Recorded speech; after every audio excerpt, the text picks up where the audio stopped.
اے صالح ہم ان کی آزمائش کے لیے اونٹنی بھیجنے والے ہیں، تو تم ان کو دیکھتے رہو اور صبر کرو، اور ان کو آگاہ کر دو کہ ان میں پانی کی باری مقرر کر دی گئی ہے، ہر باری والے کو اپنی باری پر آنا چاہیے۔ تو ان لوگوں نے اپنے رفیق کو بلایا اور اس نے اونٹنی کو پکڑ لیا، پھر اسے مار ڈالا۔ سو دیکھ لو کہ میرا عذاب اور ڈرانا کیسا ہوا۔ ہم نے ان پر عذاب کے لیے ایک زور کی آواز بھیجی تو وہ ایسے ہو گئے جیسے باڑ والے کی چورا چورا ہو جانے والی باڑ۔ اور ہم نے قرآن کو سمجھنے کے لیے آسان کر دیا ہے، تو کوئی ہے کہ سوچے سمجھے؟ لوط کی قوم نے بھی ڈر سنانے والوں کو جھٹلایا تھا، تو ہم نے ان پر کنکر بھری ہوا چلائی، مگر لوط کے گھر والے کہ ہم نے ان کو پچھلی رات کے وقت بچا لیا اپنے فضل سے۔ شکر کرنے والے کو ہم ایسا ہی بدلہ دیا کرتے ہیں۔ اور لوط نے ان کو ہماری پکڑ سے ڈرا بھی دیا تھا، مگر انہوں نے ڈرانے میں شک کیا، اور ان سے ان کے مہمانوں کو لے لینا چاہا تو ہم نے ان کی آنکھیں مٹا دیں۔ سو اب میرے عذاب اور ڈرانے کے مزے چکھو۔ اور ان پر صبح سویرے ہی ٹھہر جانے والا عذاب آ نازل ہوا، تو اب میرے عذاب اور ڈراووں کے مزے چکھو۔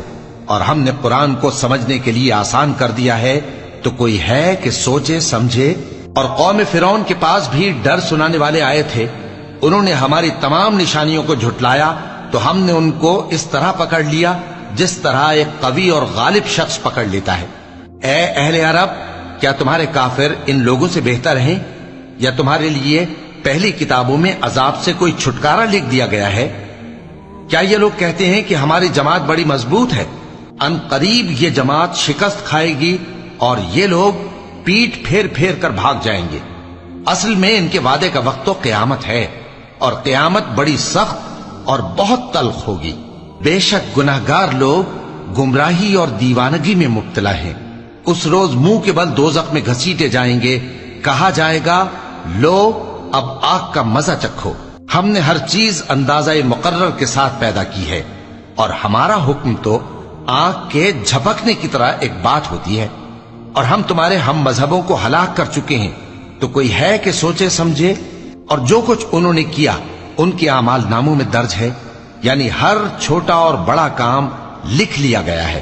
جو پرہیزگار ہیں وہ باغوں اور نہروں میں ہوں گے، یعنی سچی بیٹھک میں ہر طرح کی قدرت رکھنے والے بادشاہ کی بارگاہ میں۔